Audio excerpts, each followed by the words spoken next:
আসসালামু আলাইকুম রহমতুল্লাহ। প্রিয় দর্শক, আপনারা সবাই কেমন আছেন? আশা করি ভালো আছেন। প্রিয় দর্শক, আপনাদের জন্য আরেকটি ভিন্ন খবর নিয়ে আপনাদের মাঝে আজকে হাজির হয়েছি। খবরটি প্রচার করেছে bdnews24.com। পাচারের কিছু টাকা ফিরবে ফেব্রুয়ারিতে, অর্থ উপদেষ্টা। নিত্য প্রয়োজনের ব্যাপারে আমরা সতর্কভাবে সাফল্য অর্জন করতে পারিনি, বলেন তিনি। পাচার হয়ে যাওয়া অর্থের একটি অংশ আগামী ফেব্রুয়ারির মধ্যে ফিরিয়ে আনা সম্ভব বলে আশা প্রকাশ করেছেন অর্থ উপদেষ্টা সালেউদ্দিন আহমেদ। মঙ্গলবার সচিবালয়ে সরকারি ক্রয় সংক্রান্ত উপদেষ্টা পরিষদ কমিটির সভা শেষে সাংবাদিকদের এক প্রশ্নের উত্তরে তিনি একথা বলেন। এক সাংবাদিক প্রশ্ন রাখেন, পাচারের অর্থ ফেব্রুয়ারির মধ্যে ফিরিয়ে আনা সম্ভব হবে কিনা। সে জবাবে তিনি বলেন, অর্থ উপদেষ্টা সালেউদ্দিন আহমেদ, টাকা পাচার করে তারা বুদ্ধি সব জানে কিভাবে করতে হবে। এটা আনতে গেলে কিছু সময় প্রয়োজন, তবে কিছুটা অগ্রগতিও রয়েছে।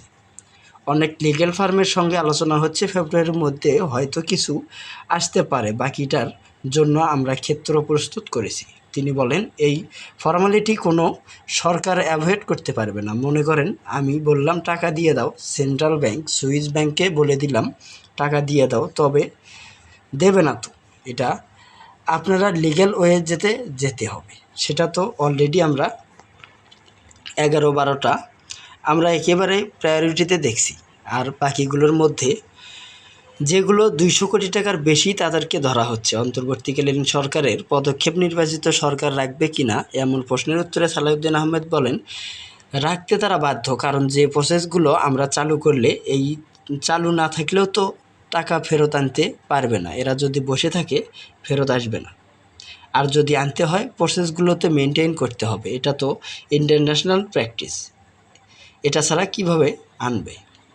ছাত্র জনতার গণ অভ্যুত্থানে 2024 সালের আগস্টে শেখ হাসিনার টানা 15 বছরের শাসনাবস্থায় ক্ষমতাচ্যুত হয়ে ভারতে পালিয়ে যান সাবেক প্রধানমন্ত্রী। আওয়ামী লীগের আমলে বিভিন্ন দেশে পাচার হওয়া অর্থ ফেরানোর চেষ্টায় অন্তর্বর্তীকালীন সরকার বিভিন্ন দেশের সঙ্গে যোগাযোগ করছে। পাচার হওয়া অর্থ ফেরত আনাসহ বিভিন্ন কিছু যুক্তরাষ্ট্রের গোয়েন্দা সংস্থা, FBI, United nation office for drugs and crime, ইউরোপীয় ইউনিয়ন, বিশ্ব ব্যাংক ও এশিয়া উন্নয়ন ব্যাংকের সঙ্গে বৈঠক করছে দুদক।